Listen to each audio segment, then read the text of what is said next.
The security guard raised his hand, blocking my way. He said bluntly, "Sir, this entrance is for VIPs only." I walked past him and looked through the glass doors of the Grand Hyatt's ballroom. Inside, 2,000 employees of Novatech Solutions were taking their seats for their annual grand banquet. A live band was playing on a stage at the far end of the room. Crystal chandeliers cast their light onto 200 tables covered with white tablecloths. Waiters in black vests carried silver trays filled with champagne glasses. The aromas of roast beef, expensive perfumes, and flowers wafted through the crowd, drifting away from the vents. I could hear laughter. I could hear music. I could hear the sounds of 2,000 people celebrating the company's record-breaking profits. My wife, Lin Yaching, was the CEO of that company. I was her husband of 8 years. Yet I was stopped at the door like a deliverman. The guard had a thick neck and a vacant stare. Torres said his uniform had a name tag sewn on it. He said again, "Sir, you need to use the main entrance. Employees and their entourage enter through the side door. This entrance is for executives only." I said, "I came with my wife. She's the CEO." He didn't even blink. He said, "I have a list. And your name isn't on it." Through the glass door, I saw the person behind him. Zhao Mingyu, Lin Yaching's newly appointed vice president of operations. 32 years old. A sharply defined jawline honed at the gym. An expensive haircut. Probably costing $400. Teeth as white as porcelain veneers. Gleaming. He was standing at the registration desk in the lobby. Signing a whiteboard. He signed. Handed the whiteboard back to the woman at the table. And then looked up. He looked straight at me through the glass and smiled. That smile told me everything. The entrance was blocked. And a name was missing from the list. 6 months ago, when Zhao Mingyu walked into Novatech, this brand new vice president position appeared out of thin air. At that time, he had no industry experience. No qualifications. Except for a strong handshake and a handsome face. Late-night work in the office turned into all-night business trips. She no longer invited me to go on business trips with her. Her phone vibrated during dinner. And she placed its screen down on the table. When she spoke to me, she never looked at me. When I touched her arm, she quickly pulled away. Her clothing style began to change. And she started using perfumes she had never worn before. He came home later and later. All thanks to him. Every lie. Every excuse. Every closed door. Every cold treatment. I took out my phone. I said, "Let me call my wife." The guard crossed his arms. He said, "Go ahead." I dialed Lin Yaching's number. It rang 4 times. The call went to voicemail. I tried again. It went directly to voicemail. I tried contacting her assistant, Linda. Voicemail. I sent Lin Yaching a text message.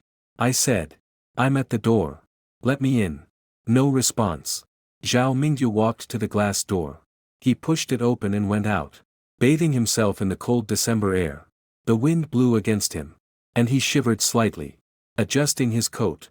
He was wearing a charcoal gray suit more expensive than my car. An antique-style suit with hand-stitched lapels. And gleaming leather shoes. He looked at me with that charming smile and said, "Chen Kai. Is there a problem?" I said, "I'm here for the party. This guy won't let me in." Zhao Mingyu glanced at the guard. The guard shrugged. Zhao Mingyu turned to me and said, "Chen Kai. The problem is, this is the executive entrance. Employee only. Actually, you know what? Let me check. Maybe something's wrong." He pulled out his phone. He tapped the screen for a few seconds, scrolling through emails. Then he turned the screen towards me. It was a screenshot of an email from Lin Yaching. The statement read, "Effective immediately. Chen Kai is not authorized to attend the Novatech annual event. He is not authorized to enter the venue. Security personnel should escort him out if necessary. Signed CEO Lin Yaching." The email was dated 3 days ago. This was her plan. She had planned to humiliate me in front of 2,000 people 3 days in advance. I read it 3 times. My wife of 8 years had blocked me from her company party via email. As if I were a fired supplier. As if I were a security risk. Zhao Mingyu put his phone back in his pocket. His tone was full of false sympathy as he said this, "I'm sorry. Chen Kai. I know it's hard. But you'll understand. She's the CEO. She's in charge of making the calls. I said. She's my wife. Zhao Mingyu chuckled softly. A chuckle only I could hear. He said. Is that so? He turned and went back inside. The guards stood there, blocking the doorway, waiting for me to leave. I didn't leave. The cold air stung my coat. The wind blew in from the bay, fast and damp, carrying the salty smell and the stench of diesel exhaust. I could hear music coming from inside. The band changed to a slow song, eliciting laughter and clinking glasses. 2,000 employees walked past me, laughing and showing off their name tags, clearly drunk on free wine and year-end bonuses. Some of them watched me standing alone on the sidewalk. None of them recognized me. Why were they doing this? I was an invisible man. A silent partner. A husband who stayed home and paid the bills. I backed away from the entrance. I crossed the street and sat down on a bench. The cold seeped through my jeans. My fingers went numb. My breath condensed into mist in the air. I looked at the party through the large glass windows. 200 tables. Covered with white tablecloths. With red poinsettias in the center. There was a huge screen on the stage, displaying the golden Novatech logo rotating against a black background. Employees were dancing. Waiters were serving food. Champagne fountains. I took out my phone and made a call. The number I dialed. I hadn't called in 6 years. I had kept this number hidden in a folder labeled Legacy Planning. I had hoped I would never need it. On the second ring, a man answered the phone. His voice sounded like gravel rolling down a hillside. He said, "This is Fong Jingming." I said, "This is Chen Kai. I need this document." There was a long silence on the other end of the line. 10 seconds felt like 10 minutes. I could hear Fong Jingming breathing. Then he asked, "Are you sure?" I said, "Activate it tonight." Fong Jingming said, "Give me 2 hours." I hung up. The guard was still watching me through the glass. I stared at him until he looked away. I sat on that bench for 2 hours, watching my wife's party through the window like a homeless person looking at a restaurant he couldn't afford at 10 o'clock at night. The doors opened, and people began to file out.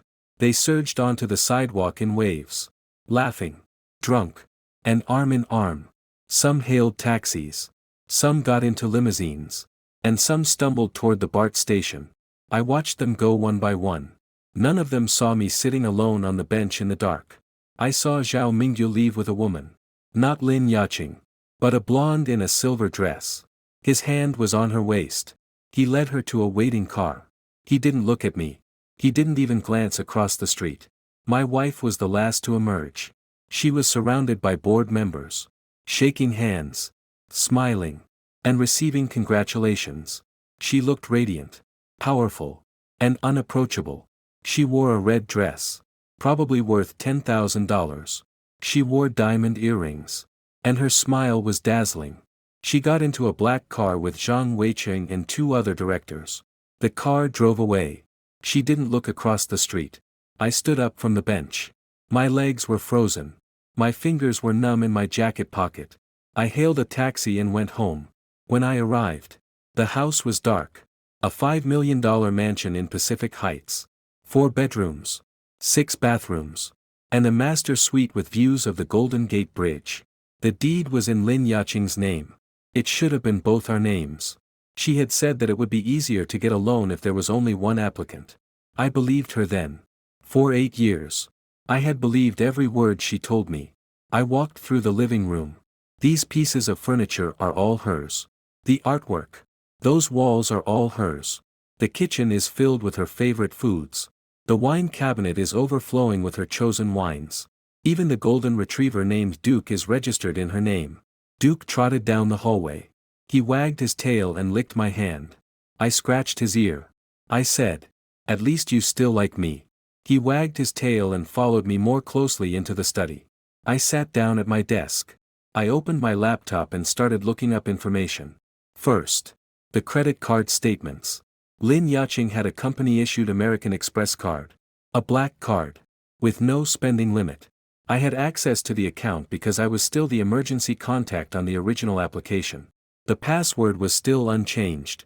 Our wedding anniversary. A 6-digit number. Which she had never changed. I probably never thought I would look at it.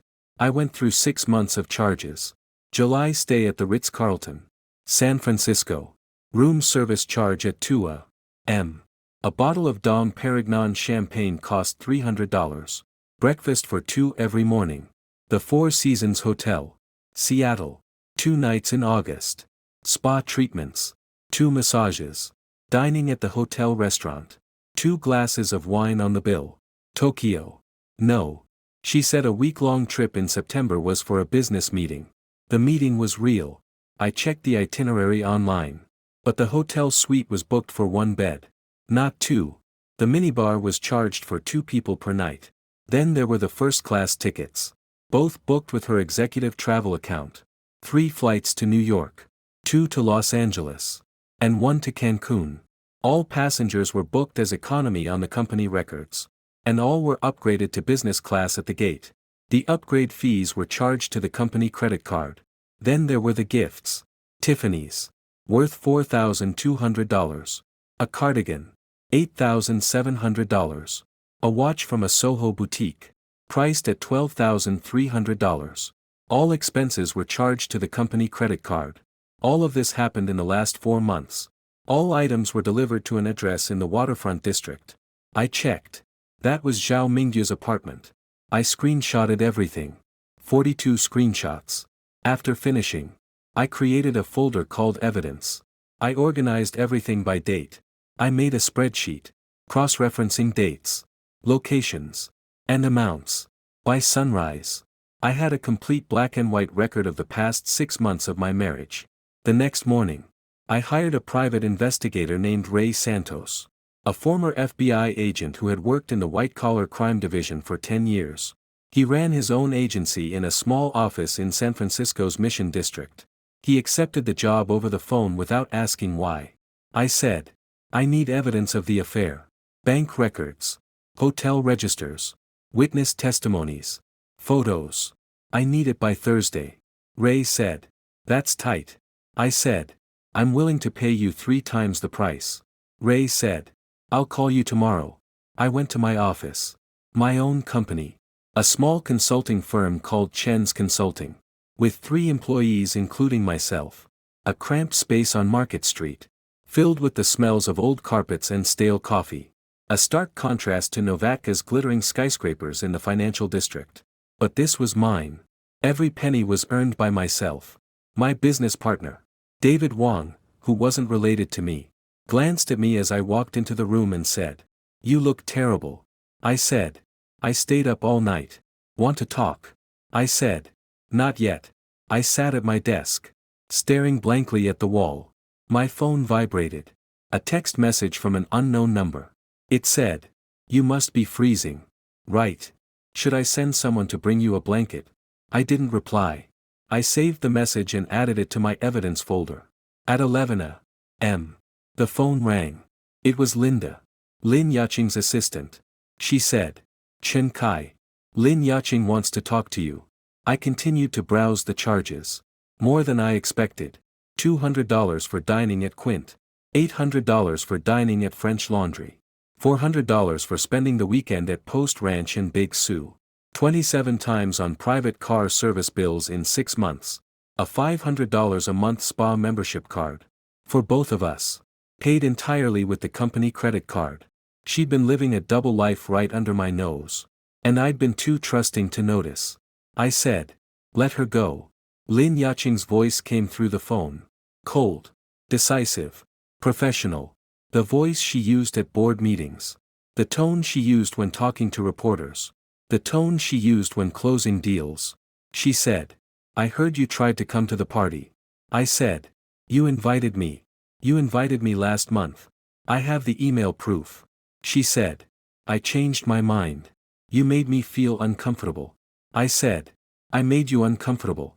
She said. Whatever. Listen. Chen Kai. It's not going to work out between us. I want a divorce. I said. Okay. There was a long silence on the other end of the line. I could hear her rapid, shallow breathing. She said. Okay. That's it. You won't fight. You won't beg me to stay. I said. You said you wanted a divorce. I said okay. What else is there to say? She said. I want you to sign a settlement. I'll treat you fairly. You'll get the house in Pacific Heights. I'll keep the company shares. You'll get $1 million in cash. You can turn around and leave. I laughed. I said. I started a company with $12 million and made $1 million from it. She said. You didn't start anything. You wrote a check. That's not construction. That doesn't work. In the 8 years you stayed home, I built my own business empire. Do you think your check made a difference? I said. The check is the only reason you have an office. The check is the only reason you pay salaries. It's that check that keeps Novate alive. Instead of going bankrupt in a garage. She said. I don't want to say anything more. My lawyer will contact me. She hung up. She called 3 more times. But I didn't answer. The next day, Ray called me. He said. I have some news. Meet me at the restaurant on Ely Street.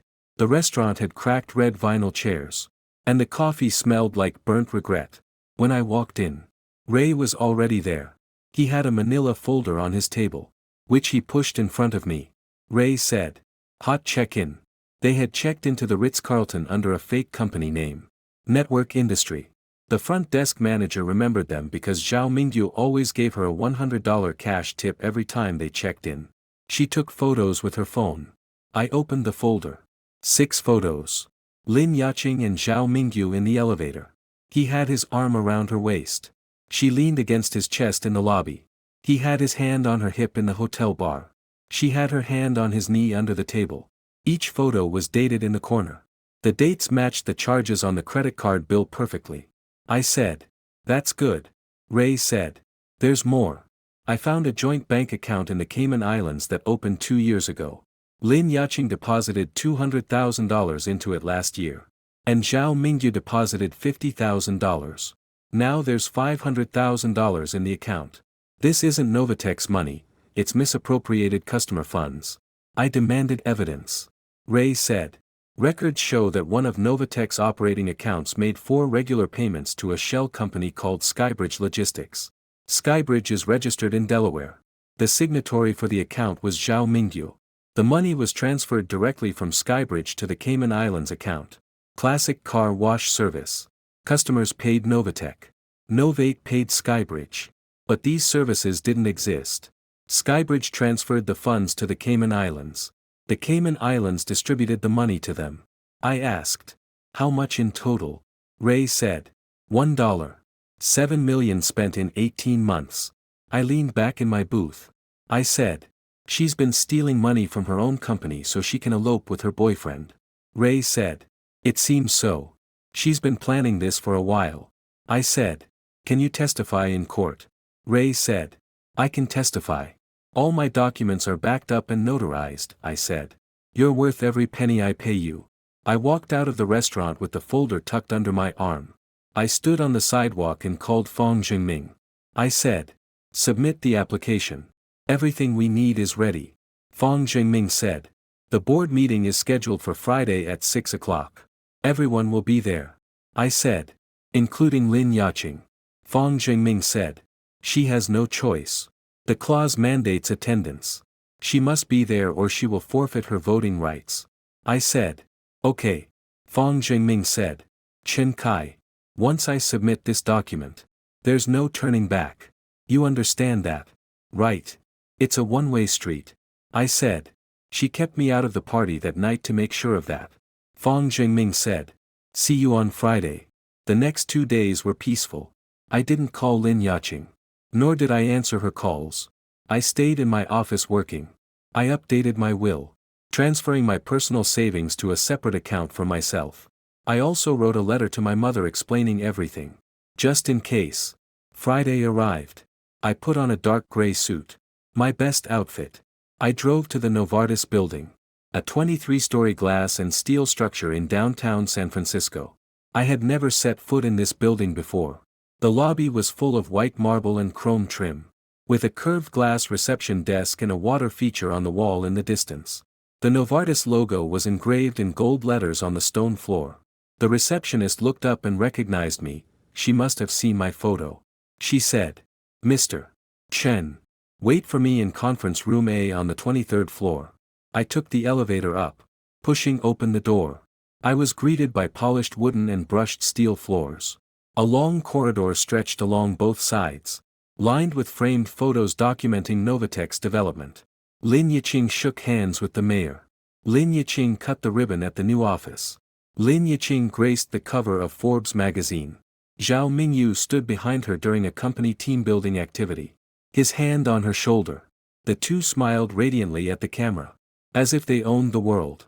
I walked to the end of the corridor and saw a double door with a brass plaque that read conference room.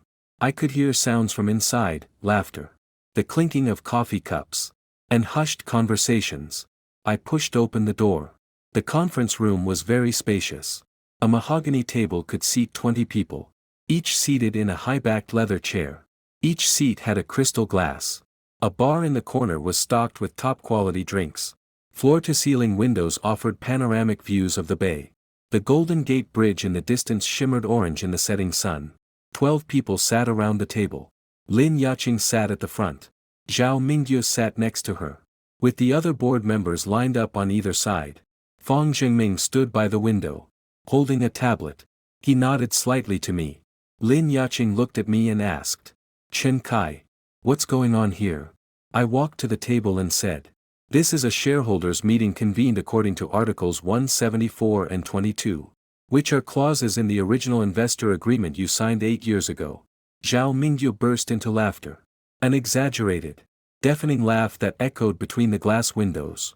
He said, "You think you can just walk in and chair a board meeting? You're not even a senior executive of this company. You don't even have a badge." I said, "I don't need to be a senior executive. I own 40% of the shares. That's enough." Lin Yaqing stood up, her chair scraping harshly against the floor. She said, "This is ridiculous. You're wasting everyone's time. I'm going to have security remove you." She reached for her phone. I said, "Before you do that, I want to show everyone something." I pulled out my phone. I connected it to the screen in the conference room. A huge 80-inch display was mounted on the wall. The first photo appeared. Lin Yaqing and Zhao Mingyu were in the elevator at the Ritz-Carlton Hotel. His arm was around her waist, and her head was resting on his shoulder. A date stamp was visible in the corner of the picture. The room fell silent. Lin Yaqing's face turned pale. The color drained from her cheeks instantly, like water flowing down a drain. She said, "Where did you get this?" I said, "That doesn't matter. What matters is what happens next." I swiped the phone screen. Lines of credit card transactions were laid out, hotel stays in 4 cities, flights to 6 destinations, gifts from 4 different stores, all paid for with the company credit card, and all during her affair. I said this was misuse of company assets for personal gain, specifically funding an extramarital affair with a subordinate. Article 22 of our shareholder agreement defines this as misconduct by an executive. Zhao Mingyu laughed again, but this time it sounded tense. A high-pitched, shrill voice. He said, "You can't prove anything. Those are all legitimate business expenses," I said. "A $7,000 Cadillac bracelet is a business expense. What business purpose was that money used for?" Lin Yaqing said, "It was a gift for a client." I asked, "Which client? Tell me their names." She hesitated, her mouth opening and closing as if a fish out of water. Zhao Mingyu said, "I don't need to answer your question." I said, "You don't need to. But the board might want to know the answer." I swiped again. The screen displayed Cayman Islands account documents, Shell registration information, Novate's payment records to Skybridge Logistics. $1. 7 million paid within 18 months. The room was deathly silent. So quiet you could hear a pin drop. Zhang Weicheng leaned forward. He was a man in his 60s. Burly, with gray hair and a steady voice. He said, "What is this?" I said, "Lin Yaqing and Zhao Mingyu have been embezzling company funds. They set up a shell company called Skybridge Logistics to transfer customer payments through this company, and then transferred the money to a joint bank account they had in the Cayman Islands. This is fraud. This is embezzlement. This is a federal crime." Lin Yaqing said, "You're lying." I said, "I have bank records. I personally heard the testimony of a former FBI agent. I have testified under oath." I have 47 pages of evidence. She slumped back into her chair, pale and trembling. Zhao Mingyu stared at the screen, his face also turning deathly pale, as if watching his own funeral. I said, in accordance with Article 221, I now hold proxy power over all shares to enforce the remedies. I propose the removal of Lin Yaqing from the position of CEO of Novatech Solutions. Effective immediately. I propose the removal of Zhao Mingyu from the position of VP of Operations. Effective immediately.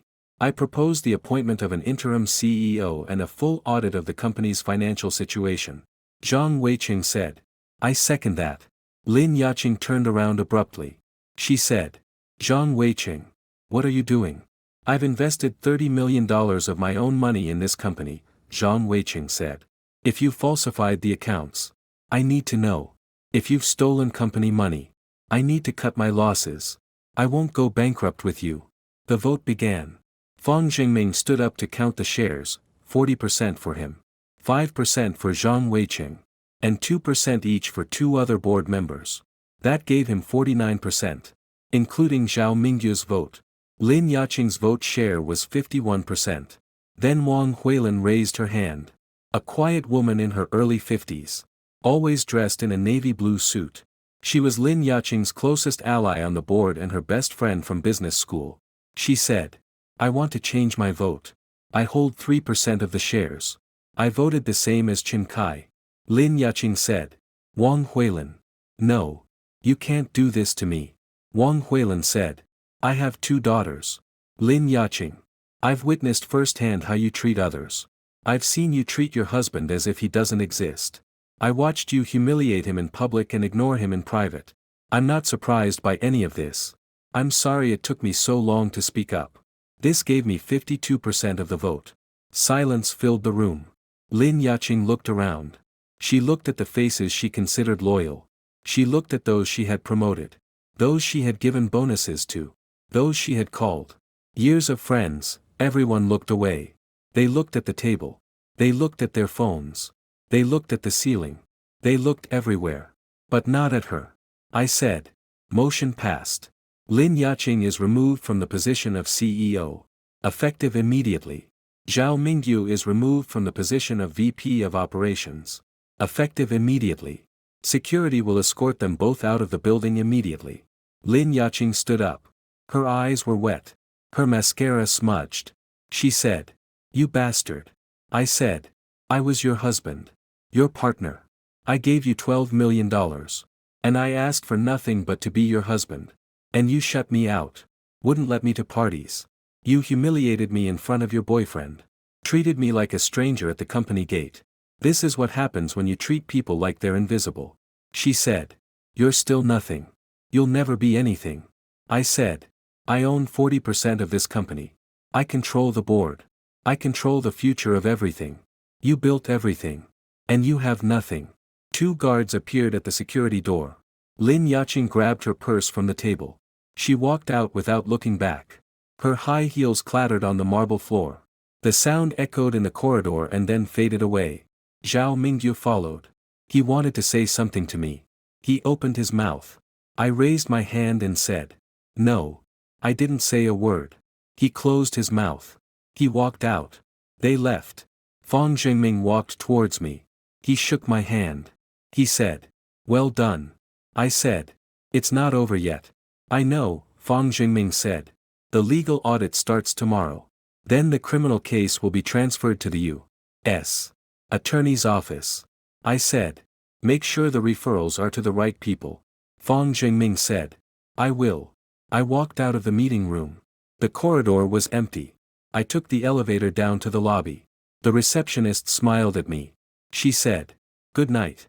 Mr. Chen. I said. Good night. I went outside.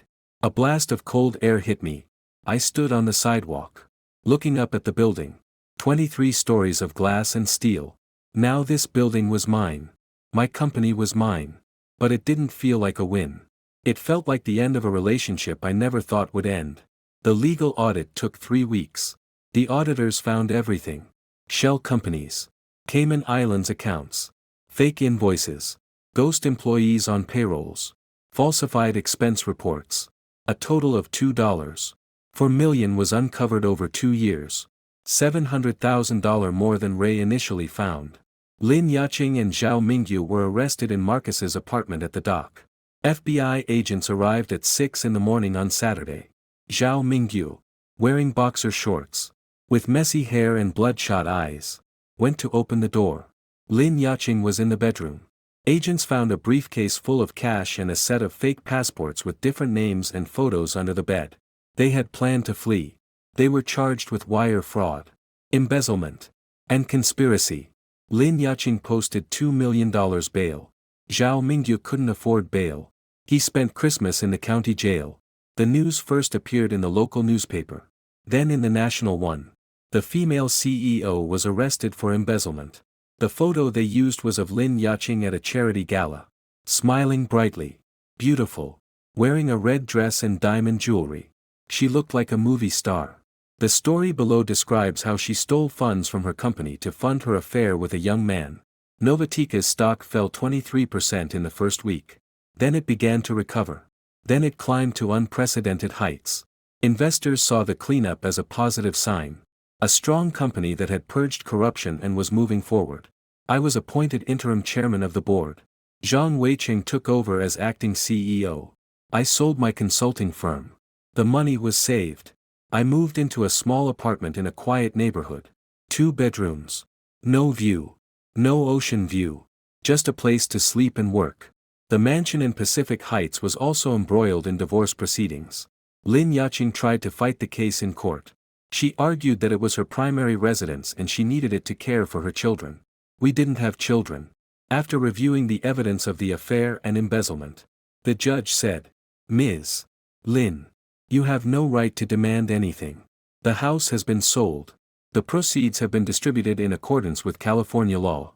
My share was placed in a trust fund. Lin Yaqing's trial is scheduled for June. She faces a maximum of 20 years in federal prison. Zhao Mingyu faces 15 years. I didn't appear in court. I had nothing left to prove. I sat in my new apartment. Duke sleeping at my feet. He was the only thing I took from the old house. The only thing that truly belonged to me. My phone vibrated. A text message from an unknown number. It read, "You think you've won. This isn't over. I still have friends you don't know about." I deleted the message without replying. The doorbell rang. And I went to open the door. A woman stood at my door. In her 30s. With dark hair tied in a tight ponytail. Her eyes sharp. As if she had seen it all. She said. Without a smile. My name is Chin Kai. I said. Yes. She said. My name is Zhao Anqi. Zhao Mingyu's sister. I tensed up instantly. My hands clenching into fists. If you're here to threaten me. Save your breath. She said. I'm not here to threaten you. I'm here to thank you. I said. You should thank me. She said. Zhao Mingyu has been my parasite his whole life. He stole money from our parents when he was 16. When I was 19. He stole my savings for college. Before joining Novatech. He also stole money from his previous company. For 10 years. I've been trying to find someone to stop him. You did it. Something the police. The courts. And our parents couldn't do. She said. Handing me a thick envelope. Inside were bank account details. Property in Costa Rica. And a safe deposit box in Panama. He'd been hiding assets for years. Preparing to disappear one day. You should have these. I took the envelope. Why now? Why not a few years earlier? I said. Because I'm tired of protecting him. I'm tired of staying silent. Being his accomplice. With that. She turned and left. Getting into a blue car parked on the side of the road and driving away without looking back. I closed the door and opened the envelope. Inside were account numbers. Passwords. Property deeds. Photos of the safe deposit box. The key, all the evidence that could ensure Zhao Mingyu would never regain his freedom.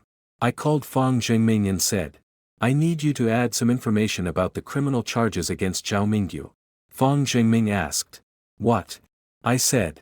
He has hidden assets. A bank account in Switzerland. Property in Costa Rica. And a safe deposit box in Panama. I have complete evidence. Fang Zhengming was silent for a long time. Then asked. Where did you get it? I said. His sister left it at my door and handed it to me. Fang Jingming said. Are you kidding me? I said. I'm not kidding. Fang Jingming said. I'll submit it to the court tomorrow morning. This will add another 5 to 7 years to his sentence. I said. Very good. I hung up the phone. Duke looked up at me from the ground. I said. We're finished. Kid. It's all over. He wagged his tail and fell asleep again. The next morning, Zhang Weiqing called. He said. Lin Yaqing's lawyer contacted me. She wants to resolve the divorce as soon as possible. She's willing to transfer her remaining shares in China Telecom to Novate in exchange. She wants you to drop the criminal charges. I said. No. Zhang Weiqing said. That's what I told her lawyer. I said. She stole the company's money. She stole my things. She can't get away with this. We hung up the phone. An hour later, the delivery man arrived at my apartment with a thick envelope. It was a letter written by Lin Yaqing herself. 8 pages of beige paper. She wrote the beginning of the story. How we met in a cafe in the church district. How, when everyone said her ideas were too far-fetched, only I believed hers. How I emptied my savings to help her start her company. The reason she fell in love with me was because I was the only man who never tried to control her. She wrote the middle part. How success had changed her. How she had become addicted to power and attention. Zhao Mingyu had rekindled her youthful energy. She knew it was wrong. But she couldn't stop. She wrote articles about the ending. She had ruined everything. She felt deep regret. She knew that an apology would never be enough. I carefully folded the letter and put it in the drawer. I didn't reply. 3 weeks later, Lin Yaqing pleaded guilty to all charges. She was sentenced to 15 years in federal prison, with a 10-year reduction for good behavior. Documents provided by Zhao Enqi added another 5 years to Zhao Mingyu's sentence. He would serve at least 22 years. The final sentencing hearing was held in August. I sat in the last row of the courtroom. Lin Yaqing, wearing an orange prison uniform, stood at the defense table. The roots of her hair were already gray. Her eyes were empty. She glanced at me only once, then looked away. Next, Zhao Mingyu was brought in through the side door in handcuffs and shackles. He looked terrible. His expensive hairstyle was gone, replaced by a short stubble. His chin was no longer so angular. His skin was pale from lack of sunlight. He wasn't the man who had smiled at me at the VIP entrance. He was just a frightened child in an orange jumpsuit. The judge sentenced Lin Yaqing to 15 years in prison. She sentenced Zhao Mingyu to 22 years. Looking at them both, she said, "This court will not tolerate those predators who use expensive suits and charming smiles to cover up their crimes." As the bailiffs led him out of the courtroom, Zhao Mingyu glanced at me. His eyes were filled with hatred. Pure, unadulterated hatred. I looked back at him without flinching. He was nothing to me now. Less than nothing. After the trial, I walked out of the courthouse, basking in the bright August sun. Reporters were waiting on the steps. They questioned me loudly. I didn't say a word and walked straight past them. I got into my car. Duke was waiting in the passenger seat. That night I drove home. I burned Lin Yaqing's letter. I burned the photos of the Ritz-Carlton Hotel. I deleted all the screenshots from my computer. I kept only the company's legal documents. Everything else was thrown into the fireplace. I watched helplessly as the flames consumed all traces of my past 8 years. When it was over, I poured myself a glass of whiskey. I sat on the balcony of my small apartment. City lights flickered below me. At the beginning of the year, I was turned away from my wife's company party. By the end of the year, I was the chairman of that company. My wife was in jail. Her lover was in jail. And I was free. Not because I had one, but because I no longer cared about winning or losing. Just then, my phone rang. It was Zhang Weiqing. He said, "The quarterly results are just out. We grew by 18% year over year. Revenue hit a record high." I said, "That's good news." Zhang Weiqing said, "The board wants to know if you'll be attending the holiday party this year." I laughed out loud. I said, "I'll think about it." Zhang Weiqing said, "This time I'll make sure your name is on the list." I said, "Make sure it's on the VIP list." Zhang Weiqing laughed. He said, "I'll put it on every list in the building." We hung up. I finished my whiskey. Duke came over and rested his head on my knees. I said, "What do you think, kid? Should I go to the party?" Duke wagged his tail. I said, "Yeah. Maybe I will." The holiday party started. I went. And I walked in through the VIP entrance. The security guard saluted me. As I entered the banquet hall, the employees applauded to welcome me. Zhang Weiqing gave a speech about resilience and teamwork, recounting how the company overcame difficulties. I also gave a speech. I stood on the same stage, in the same banquet hall, where I had been blocked a year ago. I looked around at the 2,000 faces and said, "Novita is not a building. Nor is it a stock price on a screen, it is the people who believe beyond their own interests. I believe in this company. And I believe in each and every one of you." After the party, everyone cheered. I stood on the sidewalk. In the same place as a year ago. The bench across the street was still there. The air was still cold. And the wind was biting. A young woman approached me, she looked nervous. She said, "Mr. Chen." I said, "Yes." She said, "I just wanted to say thank you. I worked at Novatech for 4 years. When Lin Yaqing's news broke, the company almost collapsed. Friends advised me to update my resume and start looking for a new job. But you turned the tide and gave us a glimpse of the future." I said, "Keep up the good work." She smiled and said, "I will." Then she left. I watched her go. I took out my phone and found a text message from an unknown number that read, "Chen Kai. Happy anniversary. Do you know what day it is today?" I stared at the message. Today was my wedding anniversary. It was the 8th anniversary of my marriage to Lin Yaqing. I had completely forgotten. I typed, "Who are you?" The reply came immediately. "Someone wants to tell you that the board of directors of Tianxiao Holdings has voted to terminate your position as chairman of Novatech. Effective immediately. You are out." I read the message twice. Tianxiao Holdings is shell. But Zhao Mingyu is in prison. Lin Yaqing is also in prison. The company has been ordered dissolved by the court. I called Fang Jingming. He answered the phone as soon as it rang. I said, "Someone just texted me about Tianxiao Holdings." Fang Jingming said, "I was just about to call you. A new shell company has surfaced. Same legal structure. Same bank accounts. Different name.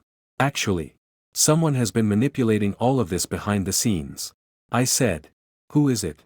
Fang Jingming said, "That's exactly what we're trying to figure out. But whoever it is, he has access to the board. They already knew the vote to confirm you as chairman before the board officially announced it." I stood under a street lamp.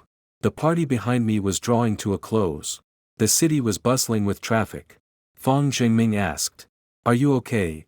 I said, "I'm fine." Fang Jingming said, "We'll figure something out. We always can." I said, "I know." I hung up.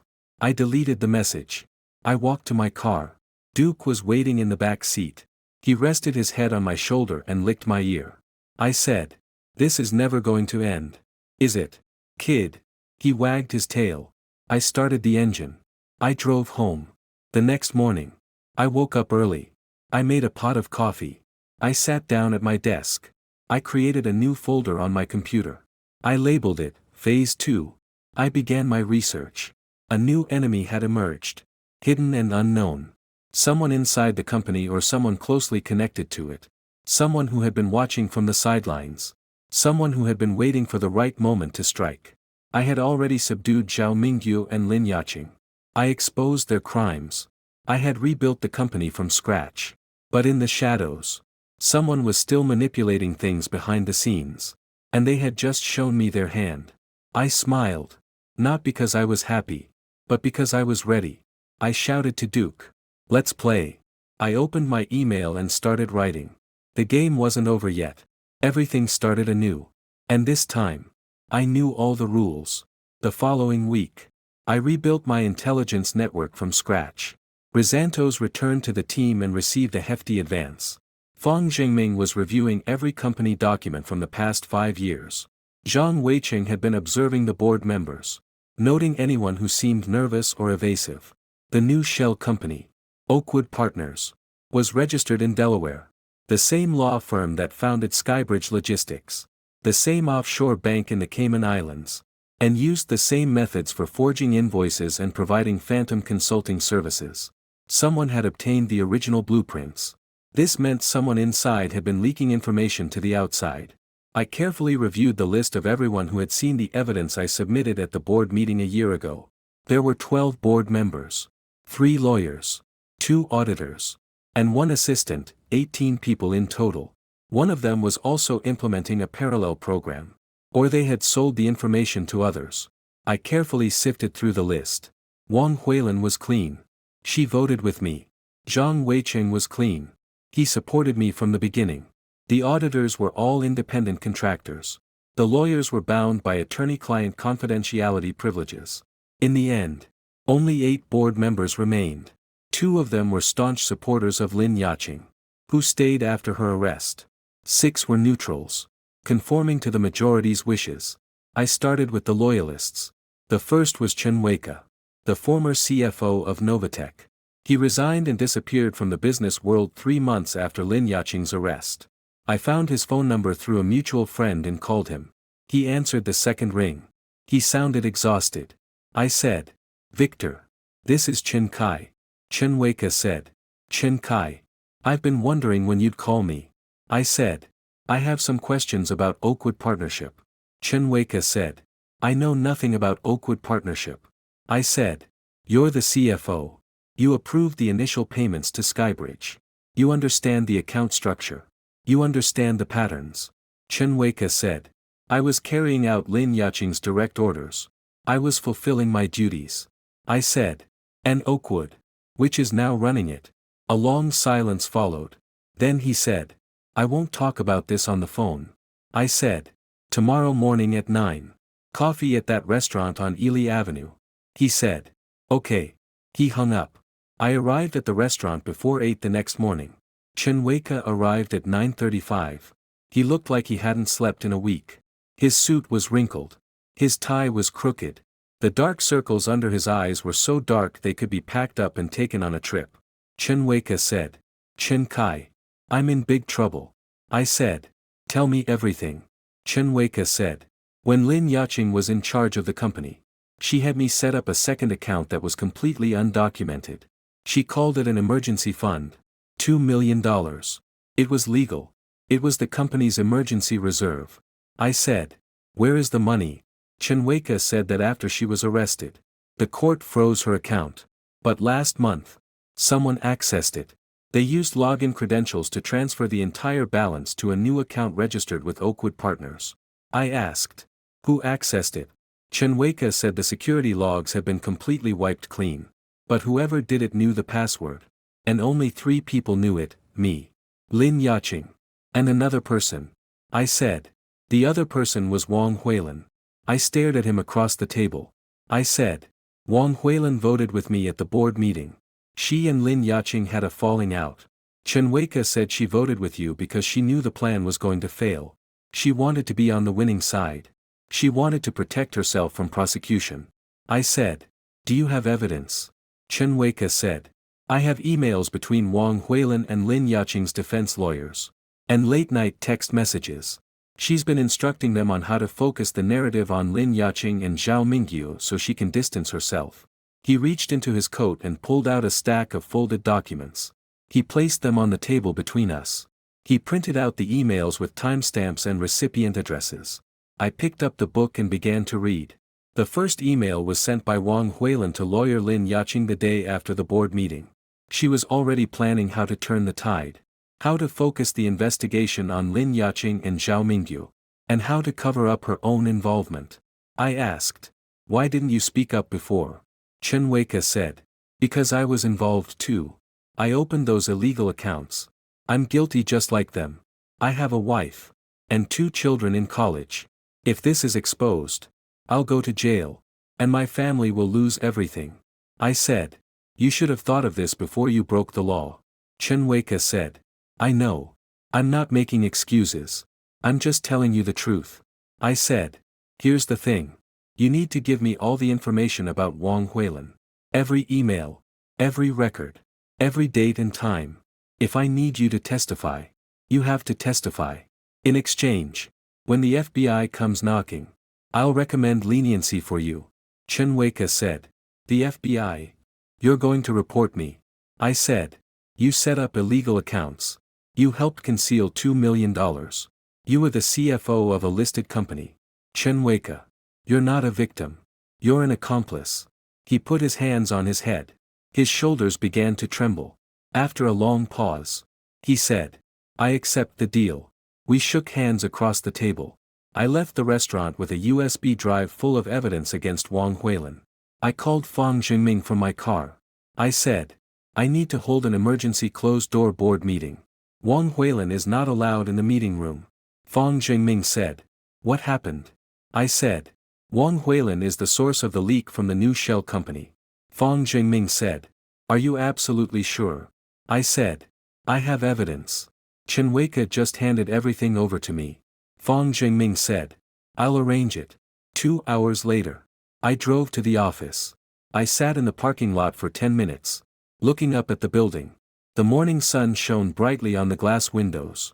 Somewhere upstairs, quite high up, Wang Huilin was probably sitting at her desk, sipping coffee, thinking she had escaped punishment. She wasn't. The emergency meeting was held in a small meeting room on the 19th floor. No windows. An ordinary wooden table. 7 chairs. 7 board members. But no Wang Huilin. Zhang Weiqing chaired the meeting. He said, Chen Kai has some information he wants to share with us. I stood up. I plugged the USB drive into the laptop on the table. I projected the emails one by one onto the wall. Messages Wang Huilin sent late at night to lawyer Lin Yaqing. Wang Huilin explained in detail how to hide the second account. Wang Huilin requested the account password. Wang Huilin recorded how to transfer funds without leaving a trace. After I finished speaking, the room fell silent. Zhang Weiqing asked, Where is Wang Huilin now? I said, She's probably at her desk on the 21st floor. She doesn't know we're meeting. Zhang Weiqing said, Someone go call security. I'm bringing her down. I said, No. It's not time yet. I want to talk to her alone first. Zhang Weiqing stared at me for a long time. He said, Are you sure? I said, She thinks she's won. She thinks she's invincible. I want to see her like that when she realizes she's wrong. Zhang Weiqing nodded slowly. I walked out of the conference room. I took the elevator to the executive floor. Wang Huilin's office was at the end of the corridor. The door was open. I could hear her laughing and talking on the other end of the phone. I knocked on the doorframe. She looked up from her desk. Her smile vanished the moment she saw my face. Chen Kai, she said. I didn't know you were in the building today. I said. Can we talk? Of course. Please come in, she said. I sat down in the chair opposite her desk. She hung up the phone. I want to talk about Oakwood Partnership, I said. Her expression didn't change. She didn't move. I don't know what you're talking about, she said. I have Chen Weike's emails. Including those you sent to Lin Yaqing's lawyer during the trial. Including the password request to freeze the accounts. And the instructions for the transfer of $2 million. She didn't move. Her hands were flat on the table in front of her. Then she leaned back in her chair and let out a long sigh. I did what I had to do, she said. You're playing both sides, I said. I only represent my own side. That's what matters most, she said. I nodded. I said. I respect your honesty. But that doesn't change anything. She said. What are you going to do? I said. The board is meeting in the conference room right now. And you're not there. They've seen everything I just showed you. Your job at Novatech will be terminated before the end of the day. By the end of the week. The FBI will have a full copy of all this evidence. She stared at me across the table. Her hands trembling on the smooth wooden surface. The mask she always wore was cracking. I could see the despair hidden beneath it. She said. You'll ruin my life. I said. You tried to ruin my life. You helped Lin Yaqing steal my things. You helped her hide money. After she was arrested. You devised a whole new plan to continue the theft. You can't play the victim. She said. I have a family too. I have children. I said. Me too. Let's see how it goes. I stood up and said. Security will be here to escort you out soon. Don't cause trouble. Don't embarrass yourself. I walked out of the office behind her. I heard her start to cry. Aloud. Unpleasant sob echoed down the hallway. I didn't turn back. The board meeting ended. Wang Huilin was dismissed for some reason. Her assets were frozen by court order. The FBI launched a formal investigation into Oakwood Partnership and her role in the conspiracy. That night, Zhang Weiqing called me. He said, "You're here again." I said, "I didn't do anything special. I just followed the evidence." Zhang Weiqing said, "That's better than most people do." I said, "Is the board stable now?" Zhang Weiqing said, "It's stable now. The company is strong. The stock price is recovering. Customers are staying here. We'll be all right." I said, "That's good." Zhang Weiqing said, "What about you? Are you okay?" I said, "I'm tired. But I'm fine." Zhang Weiqing said, "Take a rest. You deserve it." I said, "Maybe." We hung up the phone. I sat on the balcony. Duke was asleep on the sofa inside. The city stretched out below me, bright and restless. Mist rolled in from the hills. Everything that had happened in the past year flashed through my mind. From the VIP entrance to the boardroom. From the cold benches on the sidewalk to the chairman's seat on the stage. From being blocked at the door to having the keys to the entire building. I didn't feel like a hero. Nor did I feel like a villain. I just felt like I had done what I had to do. And now, it was finally over. The next morning, I booked a plane ticket. Not for business. And for no particular purpose. I booked a ticket to a small fishing village in southern Chile. A place at the end of the world. I had seen a picture of it in a magazine at the dentist's office and had never forgotten it. White sand beaches, blue waters, and snow-capped mountains in the distance. Only tranquility. I packed a small bag. I took a bag. A few shirts. A few books. Duke's leash. And his food bowl. I arranged for Duke to stay at Zhang Weiqing's house. Zhang Weiqing has a large fenced house in the suburbs. Duke would be very happy there. I drove to the airport. While waiting for my flight in the lounge, my phone rang. It was another unknown number. I almost didn't answer. But somehow I picked it up anyway. A woman's voice came through. "Mr. Chen." I said, "May I ask who this is?" She said, "My name is Lin Rachel. I'm Lin Yaqing's sister." I said, "I didn't know she had a sister." Lin Rachel said, "She never mentions me. I'm not that successful person she is. I live in Ohio and work at a car dealership. She's always embarrassed to introduce me to her friends." I said, "Why are you calling me?" Lin Rachel said, "Because I want to say sorry. Lin Yaqing is my sister. I love her. But she's done everything wrong. She's been very bad to you. And I'm ashamed of her." I said, "You don't need to apologize for her. She made her own choices." Lin Rachel said, "I know. But I still want to tell you something." I said, "What is it?" "I recently found some letters. Old letters Lin Yaqing sent to our mother before she met you," Lin Rachel said. "She wrote that she longed to be important. To be rich and famous. She said she would do anything to make it happen." I said, "I know. She said the same thing to me." Lin Rachel said, "No. You don't understand. In one of the letters, she mentioned a man. An older man. She said he would help her start her first company. She called him the key to everything." I asked, "Did she use his name?" Lin Rachel said she didn't say his name. But she described his appearance: brown hair, blue eyes, a Texas accent, a seed investor wanting to be involved in the company's growth. A chill ran down my spine. I asked, "Do you still have those letters?" Lin Rachel said, "I can send them to you. I'll send them today." I said, "Go ahead. I'll pay for overnight courier." Lin Rachel said, "You don't have to pay me anything.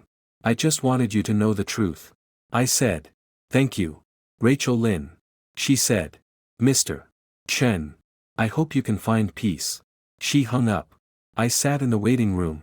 An announcement came over the loudspeaker: last boarding for Flight 809 to Santiago, Chile. I didn't move. A seed investor. Brown hair. Blue eyes. With a Texas accent. Someone else had been here before I met Yaqing Lin. Before I gave her $12 million. Long before I entered Yaqing Lin's life. Someone had already started this whole story. I took out my phone. I cancelled my flight. I walked out of the airport. I got into a taxi and said, "Take me back to the city." The driver nodded and pulled the car away from the side of the road. I looked out the window as the San Francisco skyline drew closer. The game wasn't over. Everything started anew. This time, I was determined to end it completely. The letters arrived 2 days later. Lynn Rachel mailed them overnight. 6 envelopes. All postmarked before my marriage to Lynn Yachting.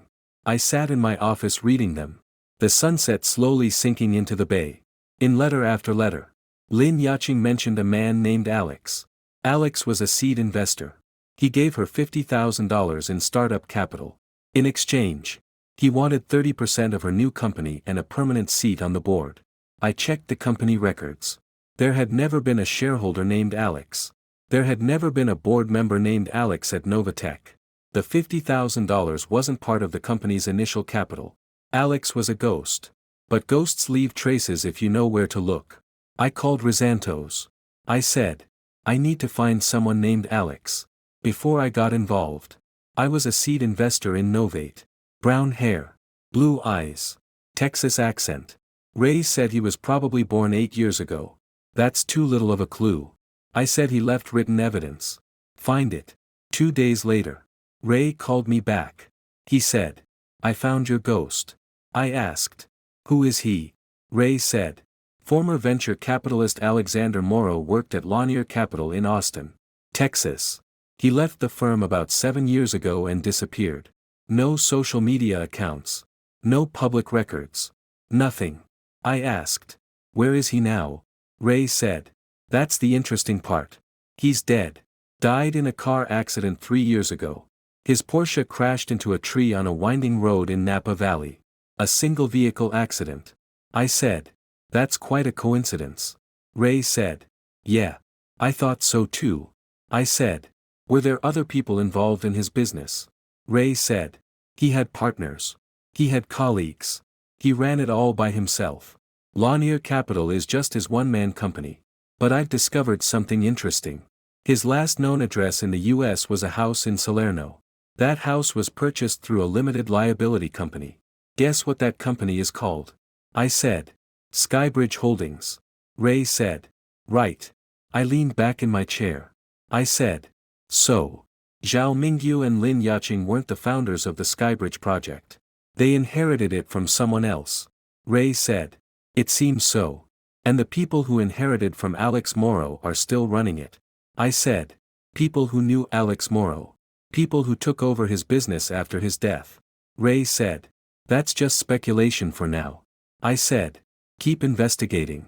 I want to get to know everyone who had contact with Alex Morrow. Friends. Family. Business partners.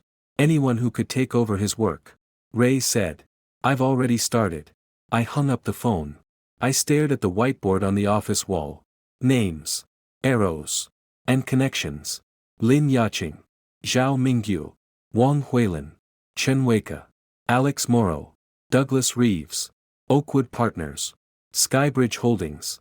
I had overlooked the connections before. There was a link between Alex Morrow's death and the current conspiracy. This organization had been running for years. Constantly changing names. Companies. And personnel. They first used Lin Yaching. Then Zhao Mingyu. And finally tried to use Wang Huilin. I was dealing with a patient. Intelligent man. Someone who had planned this for a long time. I called Zhang Weiqing. I said, I need to review the original articles of incorporation of Novatech. Those paper copies filed with California. Zhang Weiqing said, I can send you the electronic version. I said, no. I need the original. 3 days later, I stood in the California Secretary of State's office in Sacramento, holding a copy of Novatika's original bylaws. The document listed 3 founders, Yaching Lin, a man named William Chen, whom I had no relation to, listed as a registered agent, and a third name I'd never seen before, Douglas Reeves. I stared at the name Douglas Reeves. A name that had never appeared in Novatika's history. A name that had been present since the company's inception. I searched for Douglas Reeves. The results were thin. A LinkedIn profile not updated for over a decade. A Twitter account with only 3 tweets, all posted in 2014. And an address in San Jose, California. That afternoon, I drove to San Jose. The address was a UPS store mailbox. I went in and asked the clerk if she remembered a customer named Douglas Reeves. She said, "Oh. Of course. Douglas. He came every Tuesday without fail for about 15 years. A very nice guy. Always tipped at Christmas. He retired and moved away last year." I asked, "Do you have his new address?" She said she checked the computer records and didn't have one. He said he was moving to Sedona, Arizona. He also mentioned he was interested in the Red Rock Theater. I thanked her and went to my car. Sedona. Red Rock Theater. Douglas Reeves. I called Ray Santos from the parking lot and said, "Drop everything. I need you to find a retired man named Douglas Reeves who lives in Sedona, Arizona. He's one of the founding executives of Novatech. He might be connected to Alex Morrow." Ray said, "I'll find him." Ray spent 3 days. He found Douglas Reeves, who lived in a gated retirement community outside Sedona. Reeves was a widower, childless, leading a quiet life, enjoying hiking, reading, and watching the sunsets over Red Rock. The next morning, I flew to Arizona. The community was called Red Rock Estate. The security guard at the entrance stopped me. I told him my name and that I was an old friend of Douglas's. He used the intercom to call the house upstairs. Douglas Reeves answered the phone. The security guard handed me the phone. I said, "Mr. Reeves. My name is Kai Chen. I am the chairman of Novatech Solutions. I need to talk to you about some recent events." There was a long silence on the other end of the line. Then Douglas said, "I've been wondering when you'll be able to find me." The guard waved me through the gate. When I arrived in my car, Douglas Reeves was waiting for me on his porch. He was in his 70s, with gray hair and a weathered face, clearly from years of sun exposure. He held a glass of iced tea and looked at me with a calm, wise gaze. He said, "Come in. I think we have a lot to talk about." I followed him inside. The house was simple and comfortable. Wooden floors, a stone fireplace, bookshelves filled with history books, and a view of the red rocks through the living room windows. We sat facing each other in armchairs. The sun was beginning to set, turning the rocks orange and purple. I asked, "How much do you know?" Douglas said, "I know about Alex Morrow. I know about those shell companies. I know about Lin Yaqing and Zhao Mingyu and everything they've done. I know about Wang Huilin and her conspiracy with Oakwood Partnership. I've been following all of this." I said, "Then do you know why I'm here?" Douglas said, "You want to know who was pulling the strings behind the scenes? Who took over everything after Alex died?" I said, "Yes." Douglas took a big gulp of iced tea. Then he said, "That was me." I stared at him. I said, "You?" He nodded slowly. He said, "Alex Morrow was my business partner. We co-founded Lanier Capital in the early 21st century. But Alex was the face of the operation. I played the role behind the scenes, accountant, lawyer, the one who made sure everything went smoothly. After Alex died, I took over everything." I said, "You've been implementing this plan for 3 years." Douglas said, "Longer. I was in charge of operations until Alex died." Alex was never the mastermind. He was charismatic, he could walk into a room and everyone would like him. I was the one who built the infrastructure, including shell companies, offshore accounts, and the money laundering system. I asked, "Lin Yaqing. What role did she play in all of this?" "Lin Yaqing is a tool. A very useful tool," Douglas said. "She's ambitious and ruthless, yet innocent at the same time. That's the perfect combination we need. I met her through Alex. She needed money to start a company. I gave her the seed money. In return, you came with your $12 million. And I gained permanent access to Novatika's financial operations. It was a gift from heaven. You created real value for the company, from which I can benefit for years to come." I said, "You introduced her to Zhao Mingyu." Douglas said, "Zhao Mingyu is my employee. I hired him right after he graduated from university and personally trained him. I sent him to seduce Lin Yaqing. That was the easiest part of the whole operation. She was unhappy in her marriage at the time and craved excitement. Zhao Mingyu fulfilled her desire perfectly." I said, "When I exposed them at the board meeting and completely ruined the whole plan." Douglas said, "I was prepared. Wang Huilin, Chen Weike, And a second account hidden in the Cayman Islands. I'm always prepared to fail. It's the only way to survive in this industry. I said.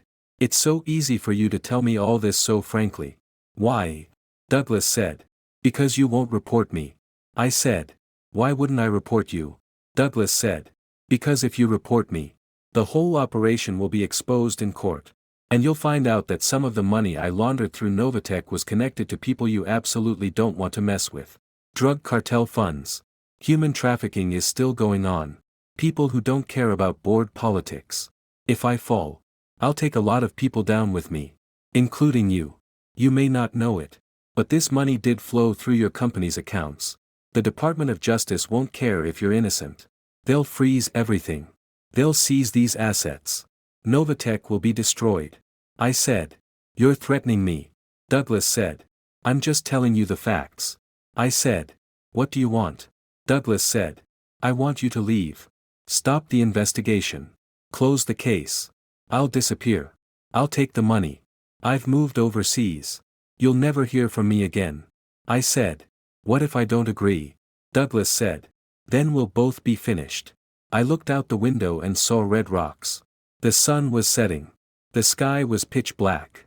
I said. You killed Alex Morrow. Douglas said. Alex was becoming more and more of a burden. He wanted to expand too fast and try to bring in new partners. I couldn't let that happen. I said. You crashed his Porsche into a tree on the road in Napa Valley. Douglas said. Although I didn't do it myself. I arranged it. I said. Yes. You're a monster. Douglas said. I'm a businessman. This is different. I stood up from my chair and said. I have a recording of our entire conversation. Every word you just said was recorded. Douglas smiled at me. A calm and patient smile. He said. I know. I saw you had your phone on the coffee table. The recording app was on. I let you record because it wouldn't help you. It proves I've confessed. But it also proves Novatech was used for money laundering. Even if you're completely innocent. The company has already suffered irreparable damage. I said. You planned this all along. Douglas said. I told you. I've always been prepared to fail. This is the only way to win in the long run. I stood in his living room. Phone in hand. He was right. If I handed the recording over to the FBI, the company I'd spent a whole year rebuilding would be finished. If I didn't, he'd get away with it. I said. You have to let me out of here. Douglas said. I will let you out of here. I will disappear within the next 24 hours. You're going back to San Francisco to continue running your company. We'll never see each other again. I said. If I could find a way to use this recording without ruining Novatech, I would truly admire that. But I don't think you can afford it. I walked to the front door. I stopped. My hand still on the doorknob. I turned around and said. You've got one thing wrong. Douglas raised an eyebrow. What is it? He asked. It's about never seeing each other again, I said. Then I walked out and flew back to San Francisco. That very night, I sat in my apartment.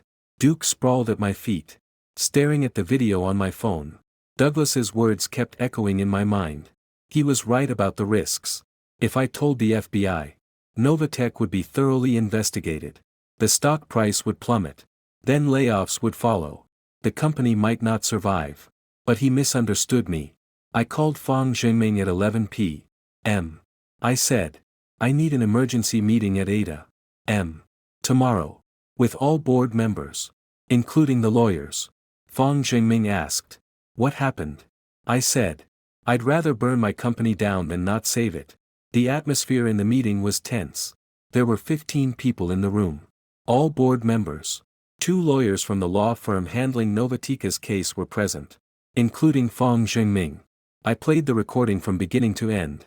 After it ended, the room was silent. Zhang Weiqing spoke first. He said. This will destroy us.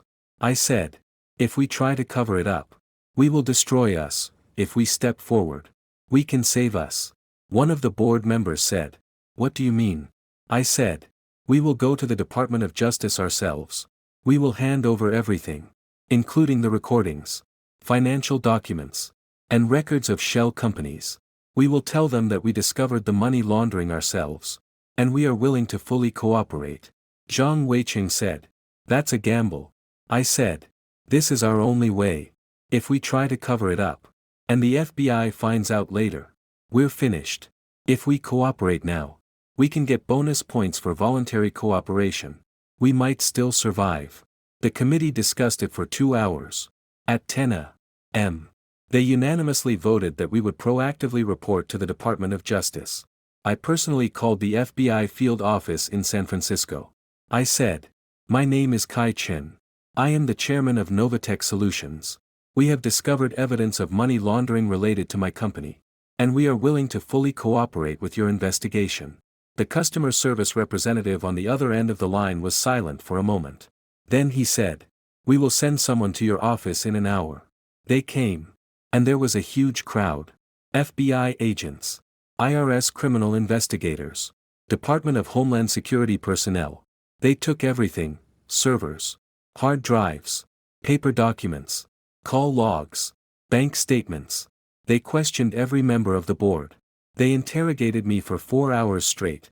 I told them everything that happened from the night I was cornered at the VIP entrance until the next morning. I flew to Sedona to confront Glass Reeves in person. I held nothing back. Afterwards, the chief agent, a woman named Lynn, who had no connection to me, looked at me across the table. She said, "Most people in your position would try to cover this up." I said, "Most people in my position have learned this the hard way, that secrets can destroy everything." She nodded. She said, "We'll stay in touch." The investigation lasted 6 months. Novatech was placed under court supervision. The stock price plummeted by 40%. We had to lay off 200 people. The company shrank. But we pulled through. The Department of Justice officially commended Novatech for its full voluntary cooperation. The company was not prosecuted. Douglas Reeves was found living in a rented villa in Costa Rica. He was arrested and extradited to the United States. He faced charges of murder, money laundering, fraud, and extortion. I testified at his trial. I sat in the witness box, looking him straight in the eye, and told the jury everything he had told me in Sedona's living room. He sat in the dock in a suit and tie, calm and composed, still smiling. 3 days after the jury adjourned, he was found guilty on every count. The judge sentenced him to life imprisonment without parole. I walked out of the courthouse. Reporters were waiting on the steps. I walked straight past them without saying a word. I got into my car. Duke was waiting for me in the passenger seat. I drove home. The next morning, I went to the office. The building was much quieter than before. Half the people were gone, the floors were empty. The atmosphere had changed. But we were still standing there. Zhang Weiqing was waiting for me in the lobby. He said, "The board wants to talk to you." I said, "What for?" Zhang Weiqing said, "They want you to continue as chairman. They want you to lead the restructuring." I said, "I've been thinking about this." Zhang Weiqing said, "I'm going to refuse." Zhang Weiqing stared at me and asked, "What's wrong? Chen Kai, you're not serious, are you?" I said, "The company needs new leadership. People who have no connection to this history." Zhang Weiqing said, "We need someone who can lead Novatech forward without any baggage. You are the only reason we're still alive. If you hadn't relentlessly questioned us, if you hadn't kept digging, none of this would have been revealed. This company would have gone bankrupt." I said, "I'm also the cause of all this pain. If I had left after the board meeting, none of this would have happened. The company will still be intact. And you'll still be married to that woman who stole your money and slept with her employees." I laughed. I said, "You have a point." Zhang Weiqing said, "Think it over carefully. Don't make a decision today." I said, "I've already decided. I'm stepping down. You will become the new chairman. You deserve it." That afternoon, I emptied the office. A small cardboard box. A few photos. A coffee cup. Even so, I was still the worst husband in the world. Duke followed me into the car. I put the box in the trunk. I looked up at the Novatech building one last time. The afternoon sun shone on the glass, making it sparkle. People were still coming and going. The company was still running. I said, "That's enough." I got in the car and drove away. 2 weeks later, I booked 2 tickets. One for me, one for Duke, and put them in the cargo hold. I was going to Thailand. At the airport, I didn't think about anything but this plan. I sat at the gate. Duke's suitcase at my feet. The boarding announcement came over the loudspeaker. I stood up and left everything I knew behind. 2 days in Bangkok. The street food was so spicy it numbed my tongue. But it was a pleasant kind of spiciness. The magnificent temples. Under the tropical sun. My skin peeled. A tuk-tuk driver called me boss and tried to sell me a custom-made suit. Then I headed south to an island with white sand beaches, turquoise waters, and a cabin with a hammock on the porch and a nearly broken ceiling fan. Duke was chasing crabs on the shore. I stayed there for a month. No phone calls. No emails. No news from the outside world. I swam every morning. I ate fresh fish grilled on the beach every night. Night after night. I watched the sunset from the same spot on the pier. The sky changing from blue to orange. Then to purple. And finally to black. The sea washed away the last traces of San Francisco. The sun scorched away the tension that had built up over the past year. One evening, a woman sat down on the bench next to me. She was probably 40. Her sun-darkened hair was casually tied in a ponytail.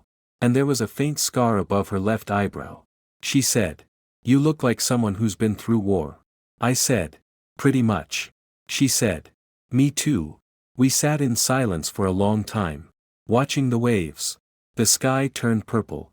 The seawater pounded against the wooden stakes beneath our feet. She said, "My name is Lena." I said, "Chen Kai." She said, "What are you running away from?" "Chen Kai." I said, "Everything." "And what are you running away from?" Lena said, "My ex-husband. He used to be a federal prosecutor. After I testified against his brother in a money laundering case, he put me in witness protection. That was 3 years ago. Since then, I've been moving between islands." I said, "That sounds exhausting." She said, "It is. But I'm still alive. That's at least somewhat meaningful." I said, "That says it all." From then on, we met at the pier every night. Sometimes we chatted. Sometimes we just sat quietly together watching the sunset. I learned that Lena was a forensic accountant before entering the witness protection program. She had a daughter in the United States whom she hadn't seen for 3 years. Since she began her escape. She couldn't remember how many countries she had been to. I told her my story. Not all the details. But enough. Lena listened quietly. Without interrupting me. After I finished. She said, "You did the right thing." I said, "Really?" She said, "You took down a lot of people. You saved companies from bankruptcy. You kept your soul intact. That's much more than most people can do." I said I had lost everything. She said, "You lost some things you didn't need." This haunted me for a long time. The following week, Lena left the island. She didn't tell me where she was going. She left a note under my door before she left. The note read, "Keep moving forward. Never look back." I folded the note and put it in my wallet next to my passport. I stayed on the island for another 2 weeks. Then I packed up Duke and continued on my journey. I traveled for a whole year. India, Nepal, Vietnam, Japan, a tiny capsule hotel in Tokyo, almost too small to stand upright in, a temple in the Himalayas, where monks smiled at me without asking any questions, in a fishing village in Cambodia. Children mocked my broken mother tongue. Duke had loved all sorts of strange foods from street vendors since he was little. I learned to fall asleep anytime, anywhere, in any position, in any noisy environment. I stayed one night in a small hotel in Vientiane, Laos. I checked my email for the first time in 6 months and found hundreds of emails. Most of them were spam. Some of them were from Zhang Weiqing. The most recent one was 3 weeks ago. Zhang Weiqing wrote, "I don't know if you're still checking this inbox. I hope you are. I want to tell you that Novatech is doing well now. We're profitable again. The stock price has fully recovered.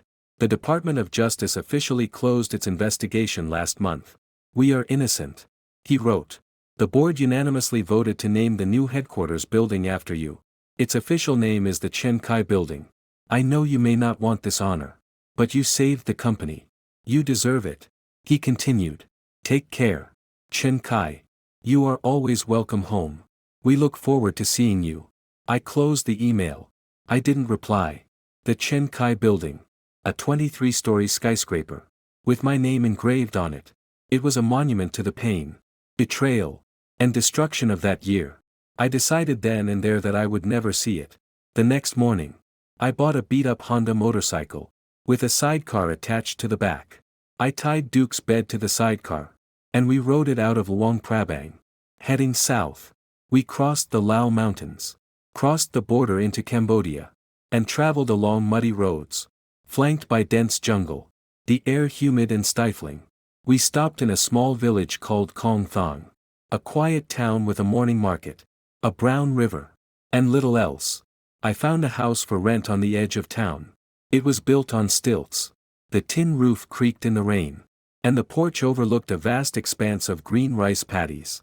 The landlord asked for $50 a month, and I prepaid 6 months' rent. I bought a hammock, a simple rice cooker, and a buzzing, vibrating fan that barely produced any air at the market. Every evening, I sat on the porch, watching the sunset illuminate the rice paddies. The sky changed color from gold to orange, then to pink, and finally to purple. Frogs began to croak, fireflies danced, and Duke gently snored at my feet. I was happy, not the boisterous, triumphant joy of victory, not the vengeful thrill of seeing the enemy defeated. It was a calm, steady joy, the joy of someone who had finally stopped fighting. One evening, I received a letter, a real letter, in a paper envelope, from a California prison. It was from Lin Yaching. I opened it. She wrote, "I've been in prison for 18 months now. I've had too much time to think about everything I've done. I know you might not care what I say, but I still have to say it. I'm sorry. I know it's far from enough. Never enough. I ruined our marriage. I ruined our company. I ruined any chance we had of having a future together. And now I'm sitting in a 6 by 8 foot cell. And I know I deserve it." After we were sentenced, Zhao Mingyu wrote me a few letters. Then he stopped. "I heard he's at another agency now. I don't care where he is. I don't care what happens to him." I often think about that night. The night of the party. I remember checking the security footage on my phone. I saw Zhao Mingyu walk towards the door. I saw him stop you. I saw you cross the street and sit on the bench in the cold wind. She wrote, "I saw you take out your phone. I knew then that you would destroy everything I had built. I let it happen because deep down I wanted it to. Deep down I wanted it all to end. I might have to stay here for another 10 years. If I make a mistake, it will be longer. When I get out, I'll be 52. I'll have nothing. No career. No family. No future. And you'll be completely free. You took everything from me and used it to create a new life for yourself. I hate you. But I envy you even more." She signed, Lin Yaching. I read the letter twice. Then I folded it and put it in the drawer where I kept receipts, rubber bands, and other unimportant items. I didn't reply. The rainy season came. The rice cakes turned from brown to bright white. Green. The dirt road in front of my house turned into a mud road. I stayed indoors, reading paperback books I bought from market stalls. Duke gained weight from leftovers. One afternoon, a pickup truck stopped in front of my house.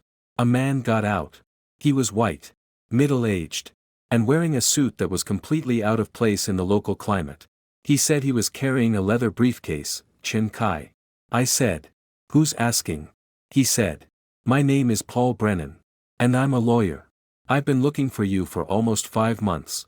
I said, "What do you want?" He said, "I represent the estate administrator of Alexander Morrow. During the probate process, a document showed you as one of the beneficiaries." I stood up from the chair on the porch. I said, "Alex Morrow has been dead for years." Paul said, "Yes. His estate has been going through probate court. We recently found a sealed envelope in his safe with your name on it. By law, I must deliver it to you in person." He opened his briefcase and handed me a sealed envelope.